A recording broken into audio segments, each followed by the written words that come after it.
డబ్బు, అనారోగ్యం, ఉద్యోగం, వ్యాపారం అప్పులతో బాధపడుతున్నారా? వెంటనే జేకేఆర్ గురువు గారికి కాల్ చేసి అపాయింట్మెంట్ తీసుకోండి.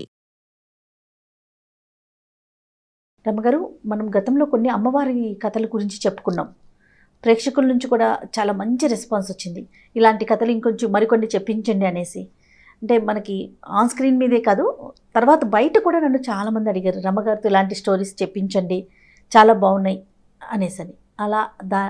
అలాంటి స్టోరీ ఏదైనా అంటే అమ్మవార్లకి సంబంధించి కానీ ఇంకా ఏమన్నా ఒక స్టోరీ, కొన్ని స్టోరీలు ఉంటే మనం చెప్పుకుందాం రమ్మగారు. తప్పకుండా జయ. ఇది కూడా నేను చాలా కాలం క్రితం చదివాను. అంటే ఇది ఎలా అవుతోందంటే, మన రచయితల పేర్లు తెలీదు, వారి కథలు ఏదో ఒక మాధ్యమాల్లో చెప్పటం, అది ఎంత మటుకు సరైన పని కూడా నాకు తెలియటం లేదు. అంటే ఏదైనా అభ్యంతరం వస్తుందేమోనని అనిపిస్తుంటుంది అప్పుడప్పుడు. ఇప్పటిదాకా రాలేదు. అంటే దాని ఏమిటి, ఇప్పుడు మీరు చదివారు, మర్చిపోయారు. ఒకరు రాసిన దానికి ఇంకొకటి పేరు మనం పెట్టలేం కదా. మనకు తెలియనిది మనం చెప్పట్లేదు, అదే మీకు తెలియంది తెలియదు అని చెప్తున్నారు. నేను అనుకోవట్టు, నా ఫీల్ అయితే అదే. ఏదైనా అభ్యంతరం వస్తే చూద్దాం ఎలా వస్తుంది అనేది కూడా అర్థం కావట్లేదు.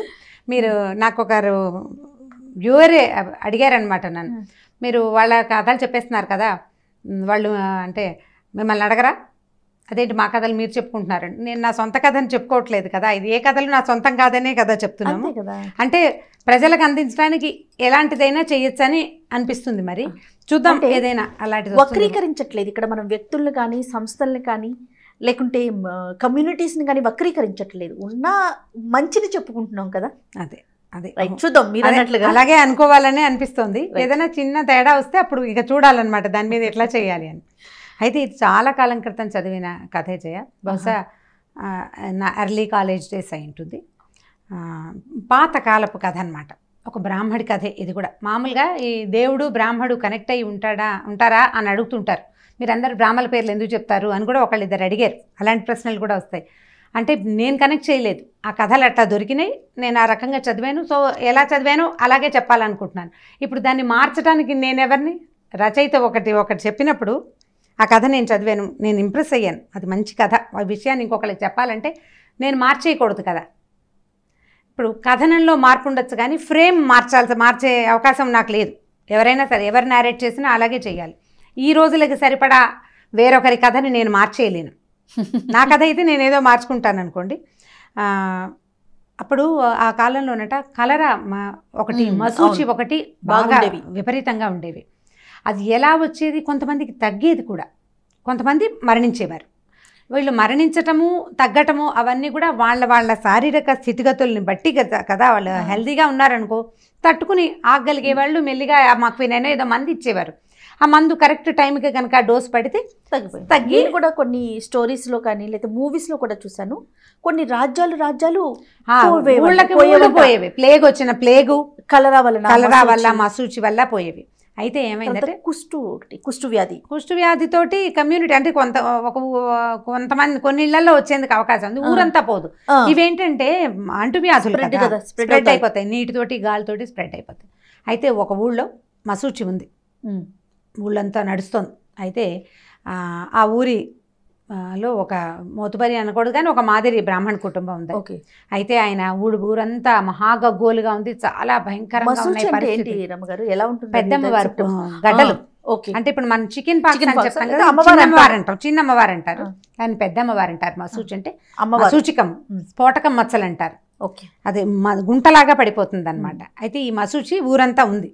ఉండేసరికల్లా ఏమైంది, ఈ బ్రాహ్మణ ఆయన ఏం పనులు లేవు, అందరూ మన ఊరంతా గగ్గోలుగా ఉందన్నమాట. అయితే ఆ ఊరికి గ్రామదేవత గంగానమ్మ. అయితే ఈయన నడిచి వెళ్తూ ఆ గంగానమ్మ గుడి వాకిట్లో అరుగు మీద కూర్చున్నారు. కూర్చునేసరికల్లా గంగానమ్మ వాకిలంతా నానాభీభత్సంగా ఉందిట. అంతా కోళ్ళు, వాటి మెడలు, నెత్తురు మహాభయంకరంగా ఉంది. వంగి అమ్మవారిని చూడ్డానికి కూడా ఆయనకి మనసులోకి బాధగా ఉందన్నమాట, భయంగా కూడా ఉంది. ఏమిటి ఇది, చక్కగా పసుపు కుంకాలు కాకుండా ఏ రక్తం ఏమిటని ఆయనకి చాలా దిగులుగా ఇదిగా ఉంది. ఇంతలో ఏమైందంటే ఆ ఊళ్ళో ఉన్న ఒక రైతు వచ్చాడు. అక్కడికి వచ్చాడు, అతని మెడ మీద గొర్రె ఉంది, గొర్రెపోతుంది. పొట్టేలు చిన్న పిల్లని పెట్టుకున్నాడేమో, ఒక గొర్రెని పట్టుకొచ్చాడు. పట్టుకొస్తే ఈయనకి ఎదురుపడ్డాడు. అడిగితే ఈయన, ఏమయ్యా ఎట్లా ఉంది రాజు పిల్లవాడు కులసాగా ఉన్నాడు అని అడిగితే, అయ్యా తప్పింది, గండం తప్పింది, అమ్మకు మొక్కాను, ఇదిగో ఆవిడకి ఇవ్వడానికి దీన్ని తీసుకెళ్తున్నానని చెప్పాడు. చెప్పేసరికి లటక్ గుబ్బుక్కుమంది అనమాట ఆయనకి. ఇప్పుడు ఏది చూసి తను వెనక్కి తీస్తున్నాడు, అదే జరుగుతోంది అక్కడ కూడా. సరే ఇక ఏమీ అనలేక మరి ఎవరి మొక్కులు వాళ్ళవి, వాళ్ళ పద్ధతి ప్రకారం పిల్లాడి ప్రాణాల మీదకి వస్తే ప్రాణానికి బదులు ఈ ప్రాణం ఇస్తామని మొక్కుతారు. ఊళ్ళల్లో సంప్రదాయాలు, పద్ధతులు, దాన్ని మనం ఒకళ్ళు కాదనేందుకు ఏమీ లేదు. ఈయన ఏం చేశారు, ఇంటి వైపుకి వచ్చారు. వచ్చేసరికల్లా ఇంట్లో నుంచి ఏడుపులు వినపడుతున్నాయి. తీరా చూసేసరికల్లా వాళ్ళ అబ్బాయికి కూడా ఒంటి మీద గడ్డలు కనపడ్డాయి. పిల్లవాడికి జ్వరం కాలిపోతుంది. ఊళ్ళో 13-14 ఏళ్ల పిల్లాడు. చాలా లేటుగా సంతానం ఆయనకి. ఒకళ్ళిద్దరు ఆడపిల్లలు ఉన్నారు. ఆడపిల్లలు పెళ్ళిళ్ళు అయ్యాక పుట్టాడు పిల్లాడు. ఇక ఇంట్లో మహా బీభత్సంగా ఉంది వాతావరణం. ఏదో మందేశారు, పిల్లాడు జ్వరం పేలిపోతుంది. రెండో రోజు సాయంత్రం మళ్ళీ రోడ్డు మీదకి వెళ్ళారు, గుడి దగ్గరికి వెళ్ళారు. గుడంతా ఎరుపు, మళ్ళీ అదే పరిస్థితి. అంతే మరి, ఊరంతా ఉన్నాయి, ఏం చేస్తారు. సరే 2 రోజులు గడిచింది, 3 రోజులు గడిచింది, అలాగే ఉంది పరిస్థితి. 3వ రోజు 4వ రోజు సాయంకాలం, 4వ రోజు సాయంకాలం ఆయన మళ్ళీ గుడి వైపుకి వెళ్తే ఆ గుడి దగ్గర ఉన్న వాళ్ళు, ఎవరో బాబు ఎలాగుంది పిల్లాడికి అని అడిగారు. అడిగితే ఇంకా ఏమీ గుణం కనపడలేదన్నాడు.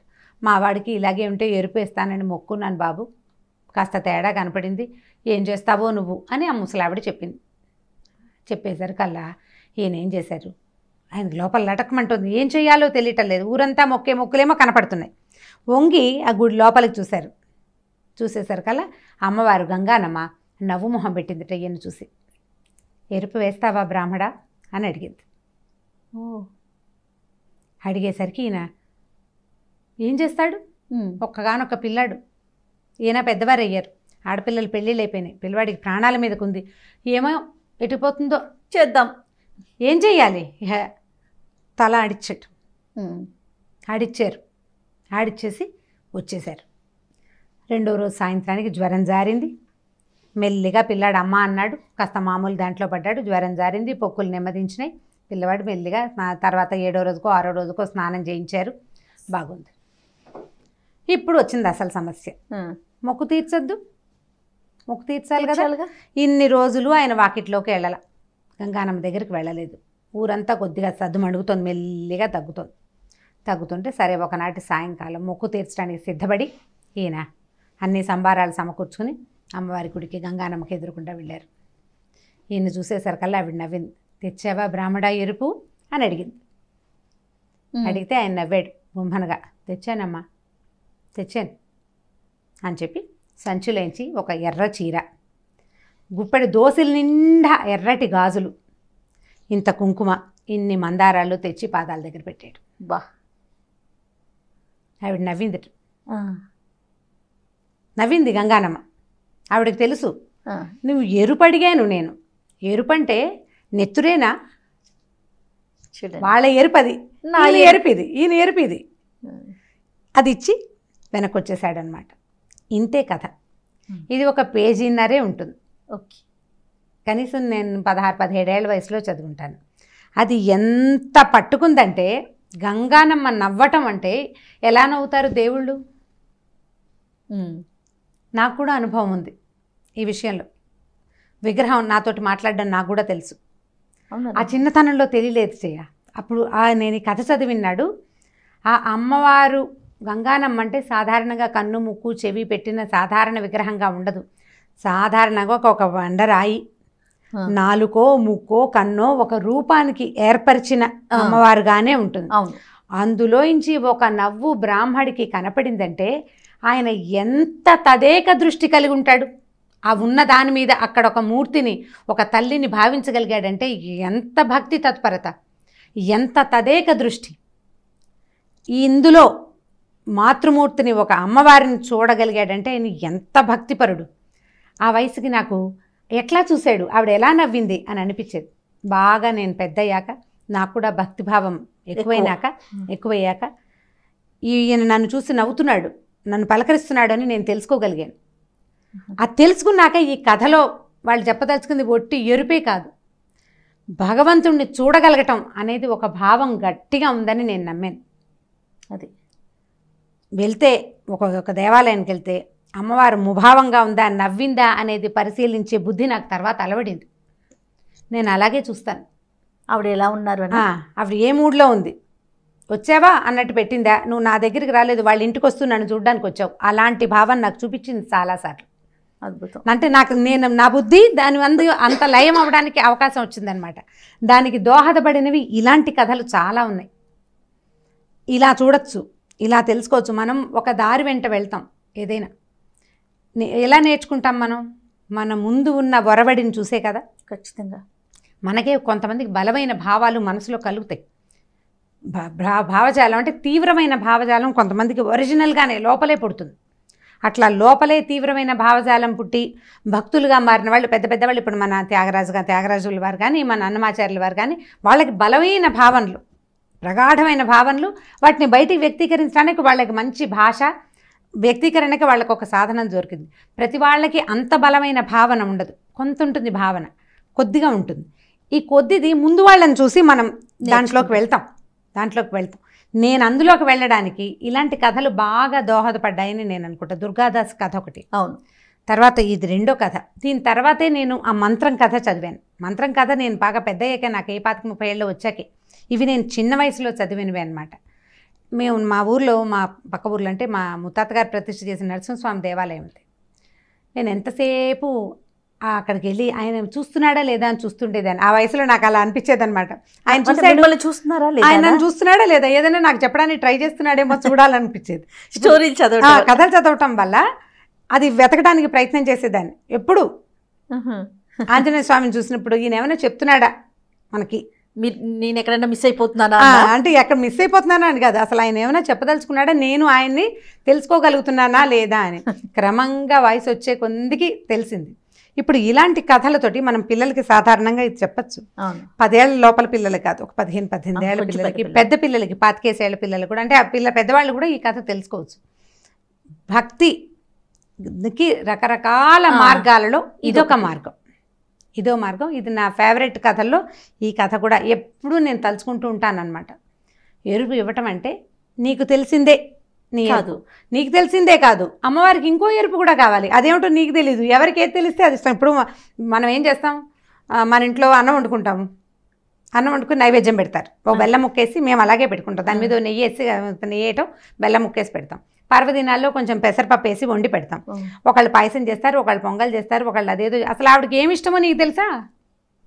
ఇవన్నీ ఇష్టాలేనా? లలితా శాస్త్రంలో పాయసాన్న ప్రియా చెప్తారు, దధ్యన్నాసక్త హృదయ చెప్తారు, గుడాన్న ప్రీత మానస, ఎన్ని పదాలు ఉంటాయంటే ఆవిడకి బెల్లం అన్నం ఇష్టం, పులిహోర ఇష్టం, దద్దోజనం ఇష్టం. అక్కడి నుంచి ఇది కూడా మన ముద్గౌదనం అంటే పెసరపప్పు వేసిన కట్టి పొంగల్ లాంటివి ఎన్నో ఇష్టం. పాయసాన్నం మరీ ఇష్టం. నీకు చాతొచ్చింది పెడతాం, అంతే కదా. లేదా నీకు కుదిరింది పెడతాం.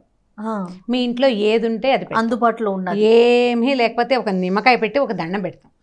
అది కూడా లేకపోతే చిటికెడు పంచదార కూడా లోపం అయితే నేనున్నా తల్లి, నన్నే పుచ్చుకో, నేనే నీ ఆహారాన్ని ఇవాళకి అని ఒక దండం పెడతాం. అంతే. ఎవరికి ఏది ఇస్తే, ఏది బుద్ధికి కలిగితే ఆలోచన, అది మనం ఇవ్వచ్చు. భగవంతుడికి ఇవ్వాలి అన్న ధ్యాస, అన్న ఆలోచన మనకి కలగాలి. పిల్లల్లో దాన్ని అలవలిగితే మంచిగా బాగుంటుంది. అంటే దీనివల్ల ఏమవుతుందంటే ఒక ఇచ్చి పుచ్చుకునే ధోరణి ఒకటి అలవాటు పడుతుంది.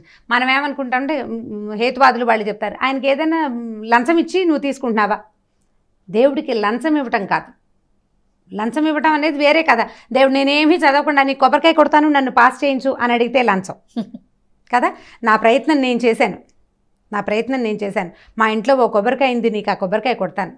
నీ ప్రయత్నం నాకు ఏదైనా సహాయం చేయి, నువ్వు కూడా నా కోసం కొంచెం ప్రయత్నం చేయి. 99% నువ్వు చేసి 1% దేవుడిని అడగటం, ఇది లంచం కాదు. దీన్ని లంచం అనడానికి వీలు లేదు. కాబట్టి ఈ రకంగా చేయొచ్చు, పిల్లలకి ఇది నేర్పించవచ్చు. ఇది ఒక చాలా మంచి కథ. నాకు జ్ఞాపకం ఉన్నంత వరకు చెప్పా, నాకు ఇలా గుర్తుంది ఆ కథ. వారెవరో మహానుభావులు. మళ్ళీ ఈ కథకి రైటర్ని ఈసారి నేను అడగటం లేదు, నాకు పెద్దగా తెలుసుకోవాలన్న అత్యంత ఉత్సాహం కూడా లేదు. కథ బాగుంది, మంచి కథ. ఆయన ఎరుపుకి, అమ్మవారి కావాల్సిన ఎరుపుని ఓ ఎర్ర చీర, గాజులు, చక్కగా మందార పువ్వులు ఆయనకు తోచిన, ఆయన సమర్పించగలడు. ఆ రకంగానే బ్రాహ్మడు దేనిదైనా మెడకోసి ఇవ్వగలిగే సామర్థ్యం ఆయనకి లేదు. ఆయన ఎత్తురు చూసి ఈయన కళ్ళుదిరి పడిపోతాడు ముందు. అది చేయలేడు. చేయగలిగిన వాడు అది చేస్తాడు, అది తప్పని చెప్పటల్లా. నీకు అది చాతొచ్చు, అది చేయగలిగిన వారు అదే చేస్తారు. చేయగలిగిన వాడు అదే చేస్తాడు. చేయలేని వాడివి నీకు చాతొచ్చింది చెయ్యి. అది చేసి ఆ అమ్మవారి నుంచి ఆయన బాకీ తీర్చేసుకున్నాడు అనమాట. చాలా బాగుంది రమ్మగారు, మంచి కథ కదా. మంచి కథ, ఒక నీతి కూడా అనిపిస్తుంది, ఒక మంచి అంటే ఒక మెసేజ్ ఉంది ఇందులో. దాన్ని ఫాలో అయితే మనం అంటే ఇప్పుడు నా బుద్ధికి ఒకటి అర్థమైంది, మీ ఎవరెవరి విధానాన్ని బట్టి వాళ్ళకి అది అర్థమవుతుంది.